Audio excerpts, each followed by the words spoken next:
Hello and welcome to a brand new episode of Premier Perspective.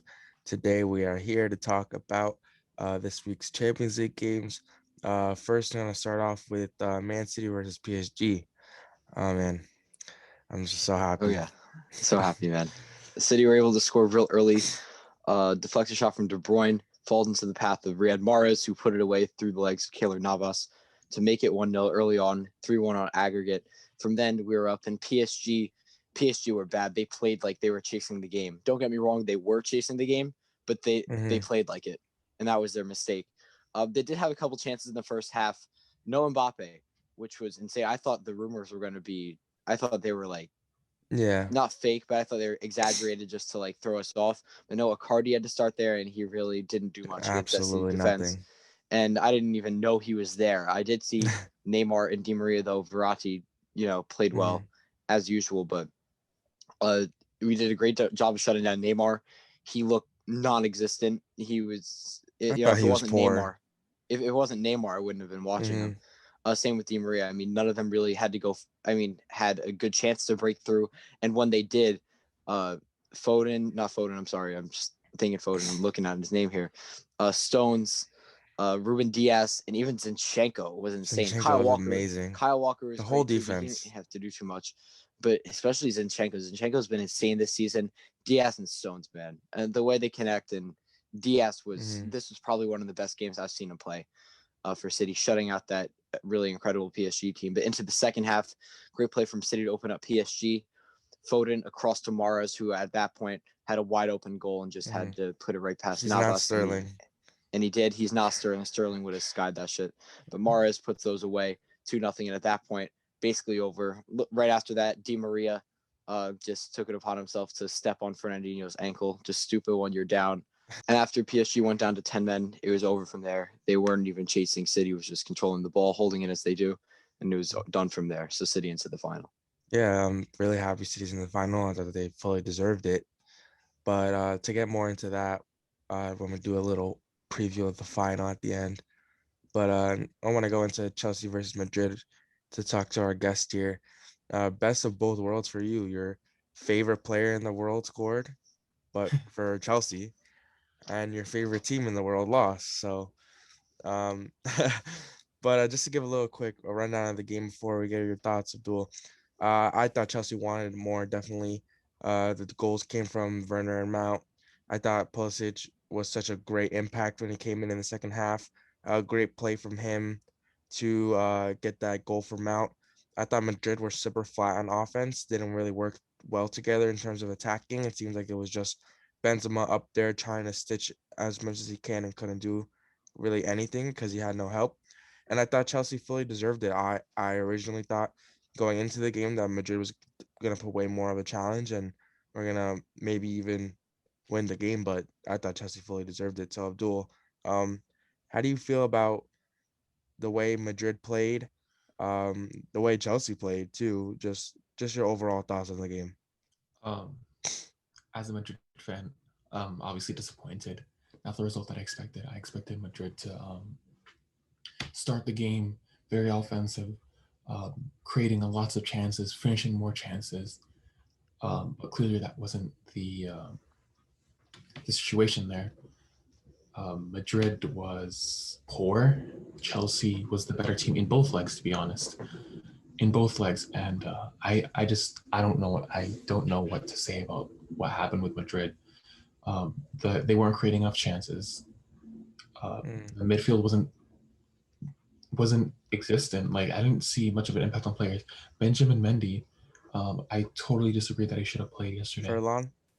Sorry, Furlan Mendy. Yeah. Uh, Furlan Mendy disagreed because he just came back from injury and he just was non-existent. He didn't have much of an impact on the team. Um, but What do you think they could have done differently?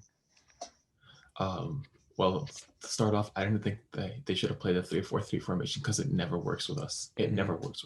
It's not a formation that really works with Madrid. Um, So you think they should have went like a bit more attacking? yes, a little bit more. And also players like Furlan, Mendy, and Hazard should have not played, or not started at least. I think Asensio should have had a chance. Focused more on creating chances and scoring goals rather than defending, because realistically, Courtois saved us so many times. You saw Yeah. Chelsea. I think that Courtois is was like the incredible. big issue with Chelsea. Chelsea Like could have scored mhm. way more. Chelsea, it could have been 5-0 easily. Yeah, it could have been if they finished their chances. And I think that's going to be something that Chelsea's definitely going to be looking at, because going against City, like you can't in the final, like you can in the Champions League final, you cannot afford to miss chances like that. Right. Absolutely, And absolutely not. yeah, and just especially with City's defense, I mean, they're going to shut down the vast majority of the Mhm. good chances, and the ones that slip through, they're going to have to be able to finish Yeah. them. And so, and I think that City defense is going to be able to take advantage of that if Chelsea don't get it together. I But really you, hope so. but you know what, boys? I'm not as disappointed, especially after Chelsea scored their second goal. All right, Abdul, the Mason Mount fanboy. But again, Real Madrid, they had a good run, to be honest. They dealt with a lot of injuries, and I feel like they definitely beat the expectations of the season. absolutely They did. I would say some so of the too. injuries. Big credit to Zizo for dealing with the injuries and managing to make it this far in the Champions League. I think the impact that he's had on the club is spectacular. And on to La Liga now, time to win the league. We'll see, but Abdul, now that we know that the final is City versus Chelsea, right now, I need a prediction right now. Honestly, as much as Chelsea's been looking really good from the arrival of Thomas Tuchel, I still think that City's gonna win the Champions League final. I mean, Pep Guardiola, what a man, tactical genius, managed to beat top clubs, Bayern, PSG, Dortmund, and I think it won't be an easy final. Definitely, it'll be a challenge. No. It won't be a It's crazy. not. The results It's won't be gonna. crazy. I'm nervous, obviously, as a City fan. No, I Not am because too. we could literally be playing Stoke City in a Champions League final, and I'd still be nervous. Yeah. So it's just one of those. I think I'm not gonna give a prediction because I'm not gonna give a prediction. But I think that City have the facilities to win this game, and it's theirs Yes. to lose, not theirs to win. Yeah, Absolutely. I think so. Yeah, they no doubt. I mean, if you look at the teams that they've not just beaten but dismantled. I mean, PSG took them apart. Dortmund. Once we went 4-2 up on aggregate in that game, we were done with them. But we played exceptional against them, and I think Chelsea, we're gonna have to play tough against them. We're gonna have to be able to finish our chances. We can't. I mean, we can't be missing the Sterling chances, the one that he likes to miss. I think our lineup the other day was great. Our lineup at the whatever it was at the end of the Dortmund game, if that was the same one, that was incredible. I think, like Javi said, we have the facilities to win it. Whether or not we act on it and play well, only time will tell. But I think we definitely have a shot at it. Yeah, and now it's the big game, and we gotta wait till May 29th.